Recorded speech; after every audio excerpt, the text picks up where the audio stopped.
17 मार्च को राहु का नक्षत्र परिवर्तन हो चुका है। अब राहु का राशि परिवर्तन है। अब राहु राशि परिवर्तन करेंगे 18 मई को। कलयुग में सुख समृद्धि का रास्ता राहु से होकर के गुजरता है। राहु यदि आप पर मेहरबान हो जाए, धन देने पर आ जाए, तो ये छप्पर फाड़ करके देते हैं। इसलिए राहु को कलयुग का राजा कहा गया। राहु अपनी ही मूल त्रिकोण राशि पर गोचर करेंगे 18 मई 2025 से 2026 तक। अपनी मूल त्रिकोण राशि कुंभ राशि में प्रवेश करेंगे। ये शनि की भी राशि है। पाराशर ऋषि कहते हैं राहु शनिवत परिणाम देते हैं। राहु ने नक्षत्र परिवर्तन किया था 17 मार्च दोपहर 1 बजे से, और ये पूर्वा भाद्रपद नक्षत्र में आ गए थे। यहाँ ये 23 नवंबर 2025 तक रहेंगे। ये बहुत ही सुंदर संयोग बन रहा है और इसके बेहतरीन परिणाम आपको प्राप्त होने वाले हैं, क्योंकि राहु गुरु के नक्षत्र पर रहेंगे। गुरु के ज्ञान का बल प्राप्त हो जाएगा। राहु जैसे छलिया कूटनीति को यदि गुरु का ज्ञान प्राप्त हो जाए तो क्या आने वाले समय में आपको शानदार बेहतरीन परिणाम प्राप्त होंगे। चलिए जानते हैं विस्तार से। राधे राधे, मैं हूँ नीलू चौधरी। मेरे चैनल ग्रहों की माया में आपका स्वागत है। मीन राशि के जातकों, आपके लिए राहु का ये ट्रांजिट वरदान से कम नहीं है। देखिए, आपको साढ़े सती के नाम से डराया जा रहा है। मैं आपको बता दूं कि मीन राशि के लिए शनि की साढ़े सती ज़्यादा बेकार नहीं होती, क्योंकि शनि गुरु की राशि में है, तो ये गुरुत्व होकर के आपको रिजल्ट देते हैं। हाँ, थोड़ा सा क्या है, थोड़ा सा इनका जो प्रोसेस होता है वो धीरे होता है, पर ये रिजल्ट 100% देते हैं। राहु देव पिछले 18 महीने से 29 मार्च 2023 से राहु ने आपके लगन यानी कि फर्स्ट हाउस में प्रवेश किया था। आपके अंदर क्या देखा गया? आपकी over confidence, over thinking, anxiety, tension, depression आपको देखने को मिला होगा। कोई मेन डिसीजन अगर आपने लेने की सोची होगी, कोई मेन डिसीजन लेने ही नहीं दिया होगा, अगर किया भी होगा तो या तो उसमें अड़चन आई होगी या आप 99 तक जाकर के 0 तक आ गए होंगे, ऐसी स्थिति बनाई होगी। फाइनेंशियल प्रॉब्लम, लॉस आपको देखने को मिले होंगे। संतान के कैरियर को लेकर के आप में काफ़ी चिंता रही होगी। स्टूडेंट में कंसंट्रेशन की कमी रही होगी। आपको इस टाइम गैस्ट्रिक प्रॉब्लम ज़रूर देखी गई होगी। दाम्पत्य जीवन में प्रॉब्लम जैसी समस्या आपको देखने को मिली होगी।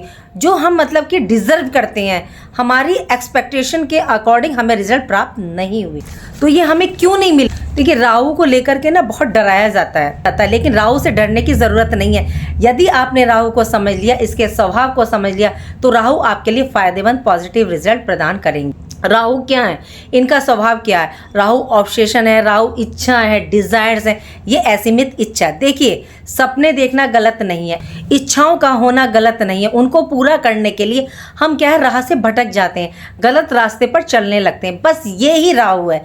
यहाँ हमें अपने आप को रोकना होगा, और यदि आपने स्वयं को अपने आप को रोक लिया तो राहु के कभी भी नेगेटिव रिजल्ट, बुरे परिणाम आपको प्राप्त नहीं होंगे। राहु अपने लक्ष्य की प्राप्ति के लिए हर जुनून तक जाता है। वही व्यक्ति अपने लक्ष्य को प्राप्त कर सकता है जो अपने अंदर मतलब जुनून को लाता है। वही सक्सेस को प्राप्त करता है जिसके अंदर जुनून होता है। राहु को अपना सर कटवाना मंजूर था, लेकिन उन्होंने अपने लक्ष्य को प्राप्त किया, अमृत पान करके देवताओं के बीच में जा करके, जबकि इसका नुकसान भी उनको भुगतना पड़ा, लेकिन अपने लक्ष्य में वे सफल हुए। यदि राहु आपकी कुंडली में बुरे हैं, नीचे 8 में है, 12 में है, या इनका संबंध चंद्रमा से या सूर्य से है, तो क्या है कि ये आत्महत्या तक करवा सकता है, पागलपन दे सकता है, आपको डिप्रेशन तक दे सकता है। तो इसलिए थोड़ा सा हॉरोस्कोप में भी आप राहु की पोजीशन को देख करके चलिएगा। राहु का नेगेटिव पक्ष क्या है? राहु अति चरम सीमा की प्राप्ति के चक्कर में अपनी मानसिक शांति को खो देते हैं, डिप्रेशन तक की स्थिति ये बना देते हैं। अशांति के कारक है राहु। यदि हम किसी को नुकसान नहीं देंगे, धोखा नहीं देंगे, तो राहु आपके लिए मतलब पॉजिटिव अच्छे रिजल्ट लेकर के आएंगे और आपकी इच्छाओं को ये पूर्ण भी करेंगे। राहु गुरु के नक्षत्र में पूर्वा भाद्रपद, इसके स्वामी अजयपाद भैरव शिव के 5वें अवतार माने जाते हैं। काशी के कोतवाल के रूप में भी प्रसिद्ध हैं। इन्होंने ब्रह्मांड में स्थिरता व्यवस्था पैदा की थी। राहु इस नक्षत्र में प्रवेश कर चुके हैं, तो अब ये स्थिरता प्रदान करेंगे। देखिए, वैसे राहु जिस भाव में बैठते हैं उस भाव में ना काफ़ी अस्थिरता प्रदान करते हैं, लेकिन जब इस नक्षत्र पर आएंगे तो ये स्थिर हो जाएंगे। और राहु 18 मई को राशि परिवर्तन करेंगे, क्योंकि ये अपनी स्वयं की राशि मूल त्रिकोण राशि पर प्रवेश करेंगे। और सोने पर सुहागा, देखिए कि ये गुरु के नक्षत्र में प्रवेश करेंगे। श्रेष्ठ फल रिजल्ट आपको प्राप्त होंगे। तो किन किन को इसके लाभ प्राप्त होंगे? तो देखिए राहु विदेश के सबसे बड़े कारक माने जाते हैं और राहु फ्यूचरिस्टिक होते हैं। राहु के लिए मतलब कोई बाउंड्री वॉल नहीं होती, इस सीमा तक लांग देते हैं लक्ष्य की प्राप्ति के लिए। यदि आप सोशल मीडिया से जुड़े हैं, कूटनीतिक के कारक हैं, ये फॉरेन ट्रेवल के कारक हैं, sales and marketing, IT, software, science and technology, mass communication के ये कारक हैं, इसलिए इन्हें कलयुग का राजा कहा जाता है। और इस दौर में तो राहु का सबसे ज़्यादा प्रभाव है क्योंकि टेक्नोलॉजी का दौर इस दौरान सबसे तेज़ है।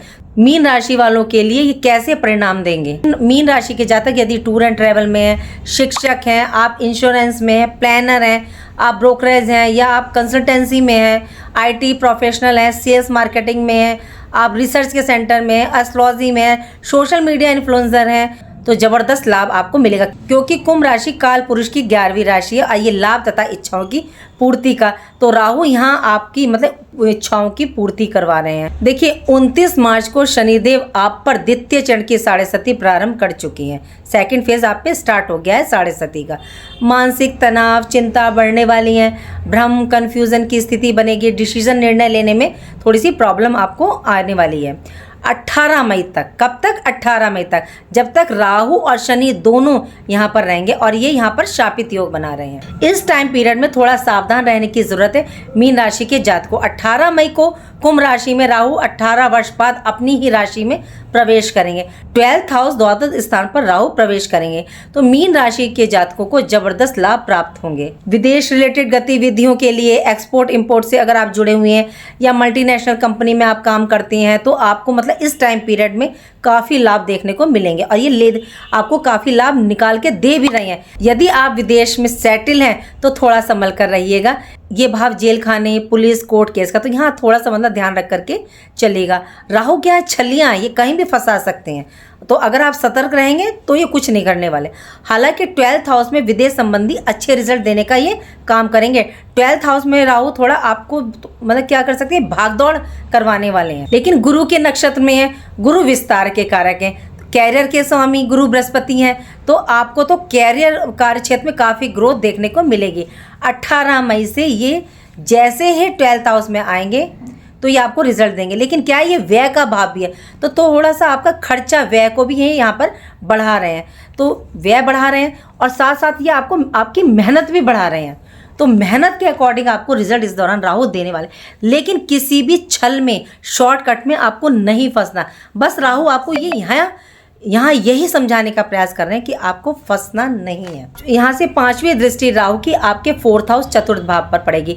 ये आपके निवेश का भी होता है, तो राहु विस्तार के कारक है, तो यहाँ आपकी सोच में ये विस्तार कर रहे हैं। लेकिन कोई भी निर्णय लेने से पहले बहुत सोच समझ के चलेगा। मैंने बताया ना कि ये एक तरह का जाल भी है, जाल भी बिछाएंगे, तो बचना कैसे ये आपको देखना। यदि आप शेयर मार्केट में निवेश कर रहे हैं तो थोड़ा सा ध्यान से, क्योंकि फंसाने का कार्य भी करते हैं। स्टूडेंट्स के लिए अच्छे हैं राहु, क्यों? क्योंकि राहु के अंदर क्या है, जोश है, तो आपको शिक्षा, एजुकेशन के लिए जोश मतलब फुल एनर्जी की आवश्यकता है, तो शिक्षा के लिए जोश, एनर्जी में लाभ देखने को मिलेगा। शर्त यह है कि एनर्जी आप सही जगह पर लगाएं। अगर आप मकान, वाहन लेने की सोच रहे हैं तो ये राहु बड़ा सोचते हैं, तो आपको बड़ा मकान, बड़ी गाड़ी, वाहन दिलवा सकते हैं अगर आप सोच रहे हैं तो। लेकिन थोड़ा सा कहाँ यहाँ पे भी ध्यान रखिएगा, पेपर वर्क पर सिग्नेचर सोच समझ कर भी कीजिएगा। देखिए आप कहेंगे कि मैं प्लस भी बता रही हूँ, नेगेटिव भी, तो हाँ देखिए आप पे शनि की साढ़े सती है। हालांकि शनि की साढ़े सती इतना माइनस नहीं करती मीन राशि वालों को, लेकिन कहते हैं कि संभल के तो वहाँ भी चलना पड़ता है। अगर बाहर बारिश हो रही तो छाता लेकर के तो आप निकलेंगे ना, तो इसी तरह से जो है ग्रहों का होता है। अगर कोई क्रूर ग्रह बैठा है, कुछ है, अगर आपको रिजल्ट अच्छे दे रहा है तो बच के भी चलना पड़ेगा, क्योंकि वो कब आपको धुंध में फंसा दे। ये हो सकता है कि आप सोचो कि चलो जल्दी काम बनवाना, शॉर्टकट की तरफ चलते हैं, यही बस राहु है। आपको शॉर्टकट की तरफ नहीं जाना, आपको कर्म और मेहनत करते जाना है, तो राहु फिर कुछ नहीं करने वाला। आपने महसूस किया होगा कि आपके अंदर जो नेगेटिव विचार, टेंशन चल रही थी, अब मतलब कम होने लगी होगी, मतलब कम होनी स्टार्ट हो गई होगी। कब से? जब से ये गुरु के नक्षत्र में आए हैं राहु 17 मार्च से। आपके निर्णय, डिसीजन भी फेवर में आने लगेंगे। आपको यश, मान की प्राप्ति अब मिलनी शुरू हो जाएगी। राहु की दृष्टि आपके 6th हाउस पर, 6th हाउस पर राहु की दृष्टि अच्छी और राजयोग कारक मानी जाती है। रोग, ऋण, शत्रु, गुप्त शत्रुओं को यहाँ ये समाप्त करेंगे। ये भाव कंपटीशन का भी हो, या आप कोई इंटरव्यू दे रहे हैं तो ये इंटरव्यू का भी देखा जाता है, तो यहाँ सफलता प्राप्त होगी, जॉब में ग्रोथ आपको देखने को मिलेगी। राहु की नवी दृष्टि आपके 8th हाउस पर, अष्टम भाव, ये किस चीज़ का? आकस्मिक अचानक घटनाओं का। यदि आप शेयर मार्केट में हैं, ट्रेडिंग करते हैं तो बहुत सावधानी पूर्वक करिएगा। लेकिन यदि आप लॉन्ग टर्म की तरफ जाना चाहते हैं तो लॉन्ग टर्म की तरफ आप जा सकते हैं, क्योंकि नुकसान हानि करवा सकते हैं ट्रेडिंग में और इंट्राडे में। पेट संबंधी समस्याएं देखने को आपको मिल सकती हैं, थोड़ा सा खान पान पे ध्यान रख करके चलिएगा। यहाँ उपाय करने की आपको सबसे ज़्यादा आवश्यकता है। ससुराल पक्ष का है तो यहाँ रिश्तों को बना के रखिएगा, वाणी भाव को संभाल के रखिएगा। वाणी से बड़े रिश्ते बिगड़ जाते हैं और बड़े से बड़े काम संभल भी जाते हैं। आप रिसर्च में हैं, एस्ट्रोलॉजी में, तो ये क्षेत्र आपके लिए यहाँ पर पॉजिटिव रिजल्ट देने वाला है। देखिए, राहु और केतु यदि रिजल्ट देने पर आ जाए ना तो ये वारे न्यारे तक कर देते हैं। कलयुग के बेताज बादशाह हैं ये। तो देखिए, मैंने केतु के बारे में तो अभी पीछे बताया, अगर आपको देखना तो केतु के लिए पीछे वीडियो देख सकते हैं। राहु सडन गेन के कारक हैं। आपका माइंड मतलब शार्प होगा इस टाइम पीरियड में। स्टूडेंट्स यदि कंपटीशन की तैयारी कर रहे हैं तो सफलता का योग बनेगा। लेकिन प्लीज़ अपने हॉरोस्कोप को भी चेक कीजिएगा कि राहु की स्थिति क्या है। वे वक्र तो नहीं है, सूर्य के साथ तो नहीं है, चंद्रमा के साथ तो नहीं है, क्योंकि राहु का ये जो ट्रांजिट हो रहा है आपकी लाइफ में पॉजिटिव रिजल्ट लेकर के आएगा।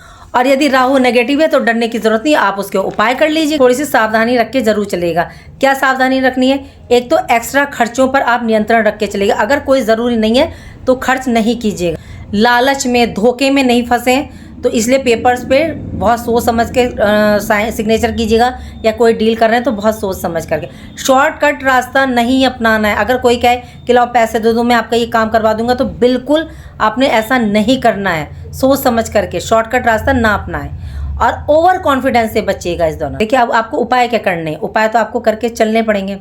एक तो ओम रांग राहवे नमः का जाप कीजिएगा शाम को संध्या समय पश्चिम दिशा में मुंह करके।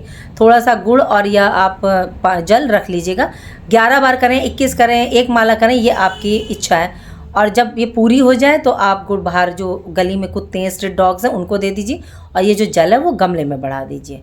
और स्टूडेंट्स अपनी पढ़ने की जो बुक्स है वो मोर पंख रखें, उसमें बहुत अच्छा रिजल्ट देने का ये काम करेगा। राहु गुरु के नक्षत्र पर आए हैं तो आपको विष्णु सहस्त्रनाम का पाठ ज़रूर करना है। कर सकते हैं, ठीक है, नहीं तो आप डाउनलोड कर लीजिए, उसको सुनते रहिए, चला लीजिए, बहुत अच्छा रिजल्ट देगा। और एक आप दुर्गा उपासना पूजन जरूर करिएगा और इनके एक मंत्र का जाप जरूर कीजिएगा।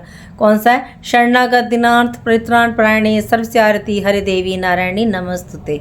अगर ये आता है, ठीक है, नहीं तो कोई और भी आता है तो वो भी कर सकते हैं। मंदिर में गए, वहाँ सरस्वती माता की मूर्ति है तो नीले पुष्प जरूर अर्पित करें। सोमवार को और बुधवार को शिवलिंग पर जाकर के पुष्पों की माला अर्पित करें। क्यों? क्योंकि शिव राहु के गुरु हैं, तो इसलिए पुष्पों की माला अर्पित करें। और सोमवार बुधवार को 1 लोटे जल में आप गुड़ शहद शक्कर मिला करके, थोड़े से सफ़ेद तिल मिला करके और वो शिवलिंग पर अर्पित करें। और अपने घर के बाथरूम को बहुत ज़्यादा साफ रखिएगा, क्योंकि राहु बाथरूम से ही एक्टिवेट होते हैं। एक कांच की बॉल में खड़े नमक पानी में डाल के रखिएगा, किसी कॉर्नर में रख दीजिएगा, बहुत अच्छा रिजल्ट आपको देखने को मिलेगा। उम्मीद करती हूँ कि जो जानकारी मैंने आपको दी वो आपको अच्छी लगी होगी। अच्छी लगी तो लाइक कीजिए, कमेंट बॉक्स में हर हर महादेव लिखिए और मेरे चैनल ग्रहों की माया को सब्सक्राइब कीजिए। राधे राधे, जय माँ बाबा।